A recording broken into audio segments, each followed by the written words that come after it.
Yun mga ka-alias Pogi, medyo maaga nga pala tayo nagising ngayon. Kahit 5 AM pa lang gising na si alias Pogi dahil nga meron tayong lakad ngayon. At ihahatid ko si Ate Neneng B sa sakay ng bus sa Victory Liner sa Monumento. Dahil nga uuwi si Ate Neneng ng bukid at tinatawag na sa kanyang pinuno. Siyempre tayo naman kailangan natin gumising ng maaga para man lang si Ate Neneng B makauwi siya ng maaga sa bukid mga tropa.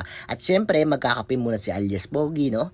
Siyempre hindi mo kumpleto ang umaga ni alias Pogi pag walang kaping itim guys. Siyempre favorite ni alias Pogi. Ang tamang kape-kape muna si alias Pogi. Pero ang una kong inom talaga guys, warm water bago ako uminom ng kape.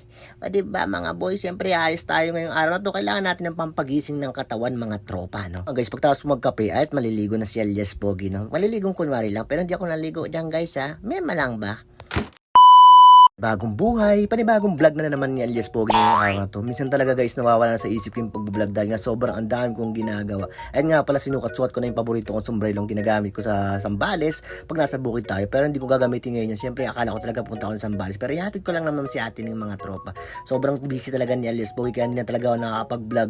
Minsan nga naiisip ko parang ayoko na mag-vlog pero may umudok sa akin. Sige lang boy. O nga pala guys, no, papainitin ko muna siyempre ang aking partners para mag-good running ba siya. Siyempre kakagising lang sa umaga. Siyempre tutulog pa tong aking packs man, lalata na naman yung motor ko, mamaya mamatay yan, di ba? Ito nga pala mga ka-alias Pogi, no, 6:30 na pala ng umaga, kailangan ko nang makaalis dahil nga si Ate Neneng B, pipikapin ko pa sa Camellia at doon nga pala kami sasakay sa common terminal para maaga siya makarating sa bukid at hindi siya ma-traffic. So let's go mga trop pa.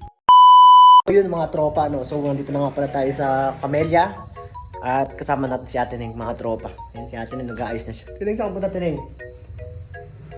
Sambales! Yan guys, no, pupunta babakasyon pala si Ate ng Sambales, ihatid natin sa terminal ng bus sa Monumento, mga tropa. Bakasyon, Tineng, Sambales. pumunta ka na ng Japan, Tineng, dami mong gamit ha. Si Ate ng mga tropa. So alis na nga pala kami, sasakay na nga, magkukumute nga lang pala kami papunta ng Monumento guys, tapos sasakay ko lang si Ate ng sa bus, paiba Sambales. Sa bababa siya ng San Antonio. Dahil nga hindi niya kayang sumakay sa motor ko, kasi nga ang dami niyang bit-bit guys yan. So let's go mamin. Dito na nga pala kami ni Ate Neneng B sa may Kawayan sa common terminal mga tropa. Dito nga pala kami sasakay ng jeep papuntang Monumento dahil ngayon sakay ng bus na paiba Sambales doon sa Monumento sa may Victory Mall mga tropa. At dito na nga pala kami ni Ate Neneng B at naghihintayin na lang kami at pasakay na rin pala kami ng jeep. Ito nga pala yung sakay namin jeep, grabe may aircon yan guys, malamig mga tropa. Siyempre di mawawala kay alias Pogi, konting pakit-pakit lang ba, di ba? Si Ate Neneng patawa-tawa pa dyan, oh, di ba mga tropa, no? At nandito na nga pala kami sa Monumento, kaya ko na siyempre para mukhang mabilis ba. Huwag na kayo mabuang guys. Tamang pakit-pakit muna si alias Pogi. Ito habang naglalakad kami ni Ate Neneng B. Dito nga pala kami dadaan sa Sogo mga tropa. Kaya muna kami sa Sogo. Magde-date.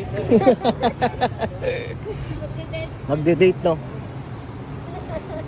Nga pala guys, nung nakapasok na kami ni Ate Neneng B, syempre tamang shortcut muna kami para makapunta kami ng mabilis sa Victory Mall mga tropa, no?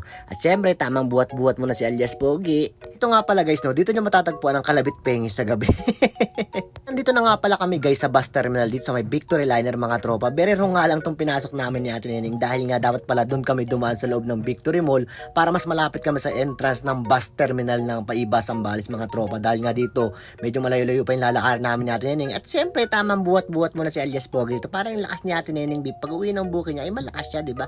Sobrang ang bigat talaga ng karga ni Ate Neneng. Tingnan nyo guys, hindi namin sobrang ang layo dahil nga mali yung pinasok namin. Dapat pala doon talaga kami pumasok mga boy. Pala guys, no, bumibili na nga pala si Ate Neneng ng ticket niya. Bali ang binayaran niya nga pala dito dahil nga bababa siya ng San Antonio, 360 mga boy. At nakita ko rin pala dito nga pala ang sakay ng Cagayan, Dagupan, Baguio, Olongapo, Iba at Santa Cruz Zambales mga boy. O diba? First time ni alias Pogi dito mga tropa.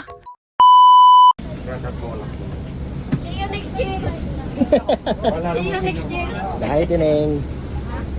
Alam mga ka-alias Pogi, bumaba na ako ng bus at nakita ko naman si Ate Neneng B, okay na siya at nakasakay na siya at nakarga ko na rin yung mga gamit niya. At sinabi ko na rin sa driver kung saan siya bababa para safe na safe ang kanyang pagbiyahe sa bukid mga tropa. Siyempre uwi na si alias Pogi. So hanggang dito lang yung video ni alias Pogi.